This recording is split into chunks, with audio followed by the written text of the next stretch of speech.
નમસ્તે વિદ્યાર્થી મિત્રો, હું જય ડોબરિયા આપ સૌ વિદ્યાર્થી મિત્રોનું વેબ સંકુલના ડિજિટલ પ્લેટફોર્મ પર હાર્દિક સ્વાગત કરું છું.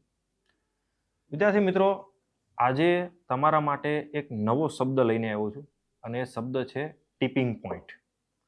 હવે આ શબ્દ જે છે એ એક રીતે જોવા જાવ તો નવો પણ નથી, પણ ઘણા બધા વિદ્યાર્થીઓ મતે નવો પણ હશે. હવે આ જે શબ્દ છે ટિપિંગ પોઈન્ટ એ તમને 2026ના વર્ષમાં બહુ લાંબા સમય સુધી તમને દેખાવાનો છે. હવે કેમ દેખાવાનો છે એનું કારણ હું તમને કહી દઉં. તો જો તમે જળવાયુ પરિવર્તન ઉપર એક કન્વેન્શન જાણતા હો કે જે કન્વેન્શનનું નામ છે United Nations framework convention on climate change, કે જે 1992માં થયું હતું અને એની પછી 1994માં એનો અમલ શરૂ થયો અને એના અંતર્ગત આપણે સૌ જાણીએ છીએ કે દર વર્ષે એમાં જે પણ દેશો જોડાયેલા છે એની એક સરસ મજાની કોન્ફરન્સ ઓફ પાર્ટીસની બેઠકનું આયોજન થાય કે જે જળવાયુ પરિવર્તન ઉપર આખી દુનિયાએ શું કરવાની જરૂર છે, શું બદલાવ લાવવાની જરૂર છે એનું આયોજન કરતી હોય અને નિર્ણય પણ એ જ લેતી હોય છે. તો આ COPની અત્યાર સુધીમાં ઘણી બધી બેઠકો થઈ ગઈ અને ચાલુ વર્ષે પણ 2026ના વર્ષમાં ડિસેમ્બર મહિનાની અંદર આ COPની 31મી બેઠકનું આયોજન તુર્કીના એન્ટલિયા ખાતે થવાનું છે.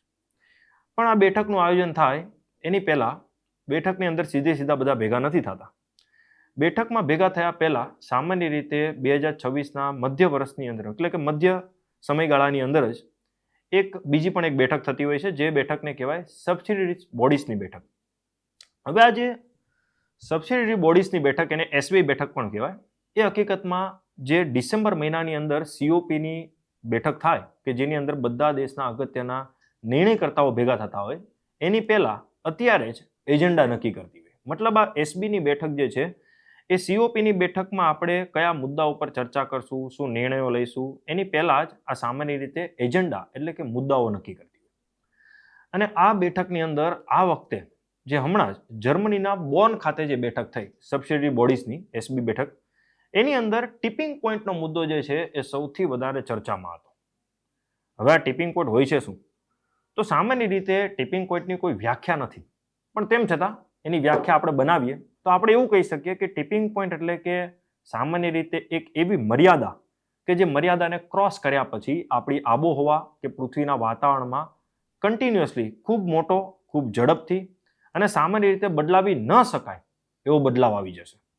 એટલે ટિપિંગ પોઈન્ટ છે તો ચિંતાનો જ મુદ્દો, પણ તેમ છતાં ટિપિંગ પોઈન્ટ એટલે કે એક ઉદાહરણ તરીકે આપણે સમજીએ કે ધારો કે આપણે પૃથ્વીનું તાપમાન 2 ડિગ્રી વધારી દઈએ તો અચાનક જ આપણા પૃથ્વીમાં ખૂબ મોટો બદલાવ આવી શકે એમ છે. અને બદલાવ પાછો એટલી હદે પણ આવી શકે કે આપણે કદાચ મનુષ્ય ગમે એટલા પુણ્યના કામ કરીએ તો આપણે એને બદલાવી પણ ન શકીએ. તો એને ધ્યાનમાં રાખીને આપ સૌ જાણો છો કે ભાઈ આપણે 2015ના વર્ષમાં એક પેરિસ કરાર કર્યો હતો, યાદ છે? અને એ પેરિસ કરારની અંદર આપણે નક્કી કર્યું હતું કે ભાઈ આ સદીના અંત સુધીમાં આપણે પૃથ્વીનું તાપમાન ઔદ્યોગિક કાળ પૂર્વે જે તાપમાન હતું, ઔદ્યોગિક કાળ પૂર્વે એટલે કે મનુષ્યએ જ્યારે એક રીતે કોલસો વાપરવાની શરૂઆત કરી, એટલે કે ઈસવીસન 1800ની આસપાસ ઔદ્યોગિક કાળ, તો એ સમયે જે સરેરાશ તાપમાન હતું પૃથ્વીનું, એ તાપમાન કરતાં આ સદીના અંત સુધીમાં તાપમાન 1.5 ડિગ્રી કરતાં વધારે ન વધે એવા આપણે બધા દેશો સાથે મળીને મજબૂતીથી પ્રયત્ન કરશું. મતલબ પૃથ્વીનું તાપમાન તો વધે જ છે, આ બધા સ્વીકારી લીધું, પણ એ તાપમાન 1.5 ડિગ્રી સેલ્સિયસ કરતાં ન વધે એના માટે આપણે પેરિસ કરાર કર્યો. જોકે આગળ જતા આપણે એમાં થોડીક છૂટછાટ પણ લીધી કે કદાચ આપણે 1.5 ક્રોસ કરી જઈશું તો શું, તો પછી આપણે એવું નક્કી કર્યું કે 1.5 ડિગ્રી તાપમાનને આપણે ક્રોસ કરી જઈશું તો ગમે તે રીતે આપણે 2 ડિગ્રી ઉપર તો ડિસ્ક બ્રેક મારી જ દઈશું. એવી આપણે મનુષ્ય અવધારણા બાંધીને બેઠા છીએ અને એ જ છે આપણો પેરિસ કરાર. પણ હવે ચલો, પેરિસ કરાર જે 2015ના વર્ષમાં થયો તો એ ભારત મુજબ એક રીતે પોલિટિકલ ટાર્ગેટ છે, એટલે કે પૃથ્વીના તાપમાનનો કેવો ટાર્ગેટ છે? પોલિટિકલ ટાર્ગેટ સેટ કર્યો છે. આમાં હકીકતમાં કોઈ વૈજ્ઞાનિક તથ્ય કે પુરાવા કે એવું આપણી પાસે કોઈ ખાસ વસ્તુ નથી. એટલે કે જો પૃથ્વીનું તાપમાન 1.5 ડિગ્રી સેલ્સિયસ વધી જશે તો શું થશે એના આપણી પાસે કોઈ પ્રોપર પુરાવા નથી. અને પૃથ્વીનું તાપમાન 2 ડિગ્રી સેલ્સિયસ વધી જશે તો પછી શું થશે એના પણ આપણી પાસે કોઈ પુરાવા નથી. તો આ બે આપણા ટિપિંગ પોઈન્ટ છે કે 1.5 ડિગ્રી વધી જશે તો ઘણા બધા નુકસાન થશે, પણ આપણને ખબર નથી કેટલા થશે, અને 2 ડિગ્રી વધી જશે તો પણ નુકસાન થશે અને એના વિશે પણ આપણને ખબર નથી. તો આપણે એક રીતે વાતાવરણ માટે તાપમાનના એક ટિપિંગ પોઈન્ટ નક્કી કરી લીધા કે 1.5 ડિગ્રી અને 2 ડિગ્રી, જેને આપણે પેરિસ કરાર કહીએ છીએ. અને હવે આપણે 2024ના જ વર્ષમાં પેરિસ કરારને ક્રોસ કરી ગયા. મતલબ આપણે 1.5 ડિગ્રી સેલ્સિયસ તાપમાન ઓલરેડી 2024માં જ આપણે વધારી દીધું. અને ઘણા બધા વૈજ્ઞાનિકો દાવો કરે છે કે હવે 2 ડિગ્રીથી પણ આપણે દૂર નથી. એટલે કે આપણે બની શકે કે 2050ના વર્ષમાં ભારત વિકસિત બને એની પહેલા જ આપણે કદાચ 2 ડિગ્રી સેલ્સિયસ તાપમાન એવરેજ આપણે ક્રોસ પણ કરી દઈએ, બની શકે. તો હવે વિદ્યાર્થી મિત્રો, COPની 31મી બેઠક છે જે ડિસેમ્બર મહિનામાં થવાની છે તુર્કીના એન્ટાલિયા ખાતે. તો સૌથી મોટો ચર્ચાનો મુદ્દો એ છે કે ભાઈ આપણે 2024માં આપણે પેરિસ કરારને તો આપણે ક્રોસ કરી ગયા, મતલબ 1.5 ડિગ્રી સેલ્સિયસ તાપમાનને આપણે ક્રોસ કરી ગયા. તો હવે આપણે ટિપિંગ પોઈન્ટ પ્રોપરલી ફરીથી ડિફાઇન કરીએ, ફરીથી નક્કી કરો ટિપિંગ પોઈન્ટ. પણ હવે જો સૌથી મોટો મુદ્દો એ છે કે ટિપિંગ પોઈન્ટ કેટલો હોવો જોઈએ એના ઉપર સૌથી વધારે મડાગાંઠ છે. હવે જેમ કે આપણે 1.5 ડિગ્રી સેલ્સિયસ પેરિસ કરારની અંદર ટિપિંગ પોઈન્ટ સેટ કર્યો, તો આખી દુનિયાએ સ્વીકાર કરી લીધો કે ભાઈ કંઈ વાંધો નહીં, ચલો આપણે પ્રયત્ન કરશું સાથે મળીને કે પૃથ્વીનું તાપમાન 1.5 ડિગ્રી સેલ્સિયસ ઉપર અટકી જાય એવા સાથે મળીને પ્રયત્ન કરશું. અને બધા દેશો એના માટે શું કરશે? તો બધા દેશો એના માટે પોતપોતાનું યોગદાન આપશે. અને યોગદાનને આપણે શું કહીએ છીએ? NDC, એટલે કે નેશનલી ડિટરમાઇન્ડ કન્ટ્રીબ્યુશન, જેને ગુજરાતીમાં આપણે કહીએ છીએ રાષ્ટ્રીય નિર્ધારિત યોગદાન. અને આપણે સૌ જાણીએ છીએ કે મોદી સાહેબે COPની 21મી બેઠકમાં પંચામૃત લોન્ચ કર્યા હતા, એ જ આપણા NDC છે. હમણાં 2026ના વર્ષમાં આપણે ફરીથી NDCના ટાર્ગેટ શું કર્યા? અપડેટ પણ કર્યા. એટલે કે આપણો દેશ પણ જળવાયુ પરિવર્તનની સામે લડવામાં યોગદાન તો આપે છે, આ આપણે સ્વીકારીએ છીએ અને આપણો પુરાવો પણ છે કે આપણે NDC આપીએ છીએ. પણ હવે સૌથી મોટો મુદ્દો એ છે કે આપણે એ સ્વીકારી લીધું કે પૃથ્વીનું તાપમાન 1.5 ડિગ્રીથી વધારે ન વધે એના માટે કામ કરશું. અને એના માટે આપણો દેશ NDC આપે છે અને ભરપૂર પ્રયત્ન કરે છે. હવે પ્રયત્નનું ભારતને થોડું ઘણું ભોગ પણ બનવું પડે છે. કેમ? કારણ કે જો આપણે પૃથ્વીના તાપમાનને ઠંડુ રાખવા માટે પ્રયત્ન કરીએ તો ભારત જેવો દેશ છે વિકાસશીલ દેશ છે, આપણે બધા જાણીએ છીએ. અને વિકાસશીલ દેશની પાસે એક સૌથી મોટી સમસ્યા આવે. કઈ સમસ્યા આવે? જે તમારી મારી બધાની સમસ્યા છે. કઈ સમસ્યા? પૈસા નથી. કામ તો બધાને કરવું છે પણ આપણી પાસે પૈસા નથી. તો હવે આપણા દેશની અંદર જે સામાન્ય રીતે જળવાયુ પરિવર્તનની સામે લડવામાં જે કામ થાય છે એમાં મોટાભાગના પૈસા આવે છે ક્યાંથી? મોટાભાગનું બજેટ આવે છે ક્યાંથી? તો ઓબ્વિયસ છે ભારત સરકારના બજેટમાંથી જ આવે છે, તમારા મારા ટેક્સમાંથી જે બધા રૂપિયા આવે છે અને ફંડિંગ થાય છે. અને એની મદદથી આપણે જળવાયુ પરિવર્તન સામે લડીએ પણ છીએ. અને યોગદાન પાછું ખૂબ ઓછું પણ છે. બરોબર, ઓલા કચરા સેટના ડાયલોગની જેમ 150 રૂપિયા દેગા, બસ આપણું યોગદાન પણ એવું જ છે આપણા બજેટમાં. મતલબ હવે એમાં ભારતનો પણ ભાગ નથી, કારણ કે આપણો દેશ ઘણી બધી સમસ્યાઓથી ઘેરાયેલો છે. હવે આપણા દેશમાં બેરોજગારી છે, ગરીબી છે, ઘણી બધી આપદાઓ પણ એક વર્ષની અંદર આવે છે. કૃષિ ઉપર મોટાભાગના લોકો નિર્ભર પણ છે. તો ઓબ્વિયસ છે કે આપણા દેશનું બજેટનો મોટા ભાગનો હિસ્સો ગરીબી, બેરોજગારી, શિક્ષણ, સ્વાસ્થ્ય આ બધા પાછળ ખર્ચાઈ જતો હોય. અને ઓબ્વિયસ છે કે જળવાયુ પરિવર્તન પાછળ આપણે કંઈ ખાસ ઇન્વેસ્ટમેન્ટ પણ ના કરી શકીએ. પણ તેમ છતાં ભારત પ્રયત્ન તો પૂરેપૂરો કરે જ છે, એફર્ટ તો લગાવે જ છે. અને એફર્ટ આપણને દેખાય છે કે ભારત સરકાર national action plan on climate change ચલાવે છે, જેમાં 9 યોજનાઓ પણ ચલાવે છે, જેમાં રિન્યુએબલ એનર્જી, બરોબર, જળ સંરક્ષણ, આવા ઘણા બધા કામ કરે છે. આપણે બધા સ્વીકારીએ છીએ. તો સાહેબ, આ ટિપિંગ પોઈન્ટ ભારત માટે કેમ સમસ્યા છે? તો ભારત માટે આ ટિપિંગ પોઈન્ટ એટલા માટે સમસ્યા છે કે આ બેઠકની અંદર ચર્ચા એ થઈ કે આપણે ફરીથી ટિપિંગ પોઈન્ટ સેટ કરશું. તો વિકસિત દેશો એવું કીધું કે હા, આપણે ટિપિંગ પોઈન્ટ સેટ કરીએ અને એ પણ ઝડપથી સેટ કરી દઈએ અને એ પણ ઓછા તાપમાનવાળો સેટ કરીએ. મતલબ 2 ડિગ્રી તાપમાન. હવે આપણે પેરિસ કરાર ચૂકી ગયા છીએ, પૃથ્વીનું તાપમાન 1.5 ડિગ્રી સેલ્સિયસ કરતાં વધી ગયું છે. તો હવે આપણે 2 ડિગ્રી ઉપર બ્રેક લગાવવાનો પ્રયત્ન કરીએ તો કેમ રહેશે? આના ઉપર ચર્ચા શરૂ થઈ ગઈ. તો ભારતે તરત જ એક પોઈન્ટ મૂક્યો કે ભાઈ તમે ઉતાવળે ટિપિંગ પોઈન્ટ જે ડિસાઇડ કરો છો તો એનું ભોગ વિકાસશીલ દેશો બની જાય છે. કેમ? કારણ કે જળવાયુ પરિવર્તન સામે લડવા માટે કોમન બટ ડિફરન્શિયલ રિસ્પોન્સિબિલિટી અનુસાર જવાબદારી બધાની છે. પણ જ્યારે નિભાવવાનો મુદ્દો આવે છે ત્યારે સામાન્ય રીતે એમાં ભેદભાવ હોવો જોઈએ. અને પ્રોબ્લેમ એ છે કે ભાઈ ટિપિંગ પોઈન્ટ નક્કી કર્યા બાદ મોટાભાગના વિકસિત દેશો છે છટકબારી ગોતી લે છે અને વિકાસશીલ દેશોને બિચારાને એ કામમાં ફસાઈ જવું પડે છે. આ હકીકત છે.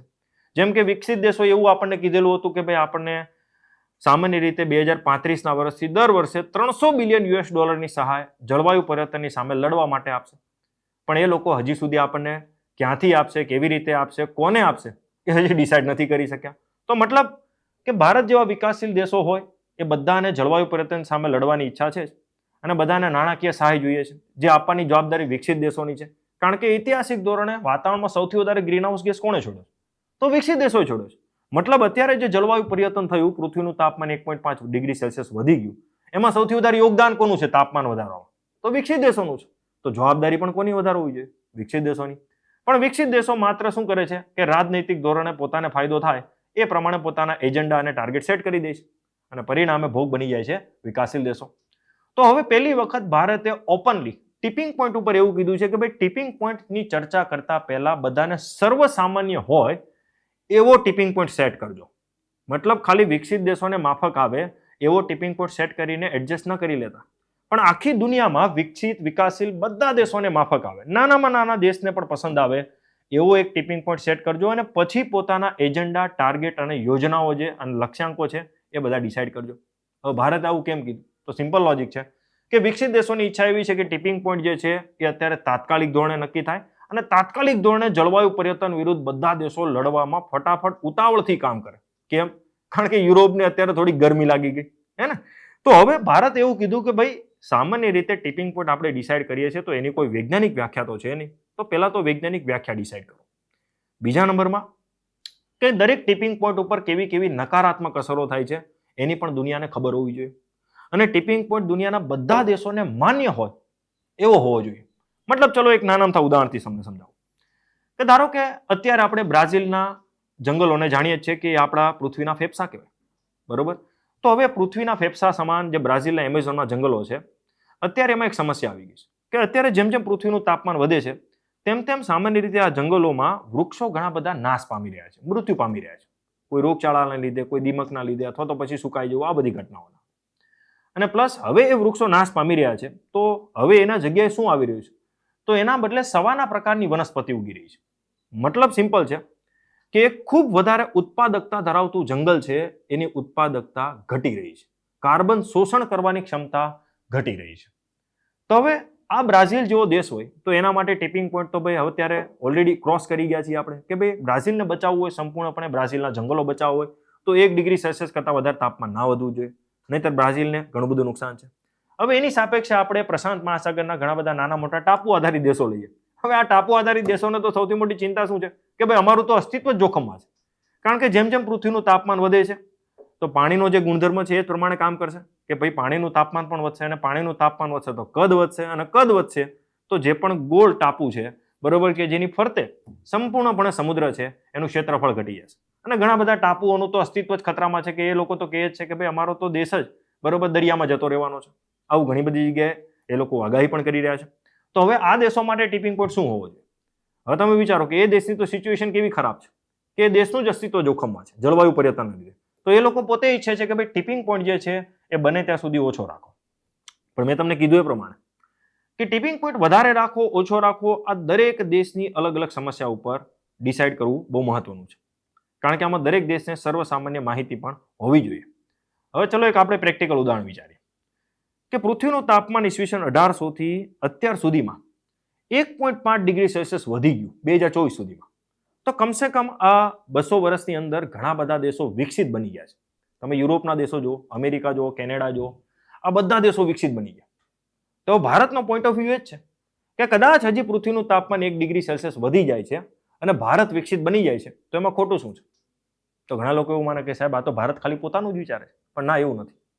ભારતનો સિમ્પલ પોઈન્ટ ઓફ વ્યૂ એ છે કે ભાઈ જ્યારે જળવાયુ પરિવર્તનની સામે લડવાનો મુદ્દો આવે છે તો તમે બધાને લડવાનું કહો છો, પણ જ્યારે લાભ લેવાનો મુદ્દો આવે છે તો લાભ માત્ર વિકસિત લઈ જાય છે.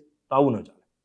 તો કોમન બટ ડિફરન્શિયલ રિસ્પોન્સિબિલિટીનો જે સિદ્ધાંત છે એ બધાને લાગુ પડવો જોઈએ અને આના માટે જે લોકો જળવાયુ પરિવર્તન માટે સૌથી વધારે જવાબદાર છે તો એને ટિપિંગ પોઈન્ટ ડિસાઇડ કરતી વખતે વિકાસશીલ દેશોને પણ ધ્યાનમાં રાખવા જોઈએ અને વિકસિત દેશોએ જવાબદારી પણ વધારે ઉઠાવવી જોઈએ. હવે જેમ કે ચલો આપણે માની લઈએ કે ટિપિંગ પોઈન્ટ ધારો કે 3 ડિગ્રી સેલ્સિયસ ડિસાઇડ થઈ જાય છે. હવે 3 ડિગ્રી સેલ્સિયસ જેટલો ટિપિંગ પોઈન્ટ ડિસાઇડ થઈ ગયો તો હવે આમાં જોવાનું એ છે કે ભારત કેટલું યોગદાન આપી શકે. મતલબ આપણને પોસાવવું તો જોઈએ ને કે ભાઈ ભારત જે છે એ 3 ડિગ્રી મુજબ પોતાની યોજનાઓ, પોતાના દેશનું અર્થતંત્ર, પોતાના દેશના લોકો એને મુજબ એડજસ્ટ કરવા માટે તૈયાર તો હોવું જોઈએ ને. આપણે 1.5 ડિગ્રી સેલ્સિયસ માટે એડજસ્ટ કરવાનો ભયંકર પ્રયત્ન કરો. આપણો દેશ એના માટે ઘણું બધું જતું પણ કર્યું છે. હવે આપણા દેશે ઘણા બધા ઉદ્યોગોનો ત્યાગ પણ કરી દીધો કહેવાય, કારણ કે આપણે અત્યારે એક બાજુ વિકાસશીલના ફેઝમાં છીએ અને આપણે વિકસિત બાજુ જવું છે તો ઓબ્વિયસ છે કે ઉર્જા વપરાશ વધશે, કોલસો, પેટ્રોલ, ડીઝલ આ બધાનો વપરાશ વધશે. પણ તેમ છતાં ભારત શું કરે છે? રિન્યુએબલ એનર્જીને પ્રોત્સાહન આપે છે. અને રિન્યુએબલ એનર્જી સસ્તી તો છે જ નહીં, એ મોંઘી છે અને એના માટે ભારત સરકારે ઘણી બધી સબસિડી આપવી પડે છે. મતલબ વિકાસ માટે જે પ્રયત્ન થવા જોઈએ એના માટે ફંડિંગ જે છે એ મોટા ભાગનું એવા ક્ષેત્ર પાછળ આપણે ખર્ચીએ છીએ કે જે હકીકતમાં આપણી ઉર્જા સુરક્ષા વધારે અને વિકાસના અમુક તબક્કાઓને આપણે શું કરીએ છીએ? પાછળ રાખી દીધા કહેવાય. પણ કંઈ વાંધો નહીં, એ સરકારની પોતાની રાજનૈતિક મનસા હોવી જોઈએ કે પોતાના ટાર્ગેટ પોતાની રીતે સેટ કરે છે.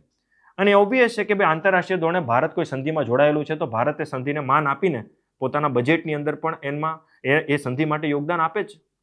તો હવે સૌથી મોટો સવાલ એ છે કે ટિપિંગ પોઈન્ટ શું હોવો જોઈએ? તો ટિપિંગ પોઈન્ટ જે છે એનો સિમ્પલ આન્સર છે કે વૈજ્ઞાનિક ધોરણે એસ્ટાબ્લિશ પુરાવા આધારિત હોવો જોઈએ, જે બધા દેશોને માન્ય હોય, અને એમાં માત્ર વિકાસશીલ દેશોને જ કામ કરવું પડે અને વિકાસશીલ દેશો પર કામનું ભારણ વધે એ પ્રકારનો ક્યારેય ન હોવો જોઈએ. અને જો કોઈ ટિપિંગ પોઈન્ટ ડિસાઇડ થાય છે તો એના માટે વિકસિત દેશોએ પણ જવાબદારી શું કરવી જોઈએ? વધારે લેવી જોઈએ. તો આશા રાખું છું વિદ્યાર્થી મિત્રો કે આ ટિપિંગ પોઈન્ટનો જે મુદ્દો છે એ તમને સમજાણો હશે. તો આવા જ પ્રકારના મુદ્દાઓ માટે જોડાયેલા રહો વેબ શંકુ ચેનલ સાથે. મળી આવનારા નેક્સ્ટ સેશનની અંદર. ત્યાં સુધી આપ સૌ વિદ્યાર્થી મિત્રોનો ખૂબ ખૂબ આભાર. ધન્યવાદ. Thank you.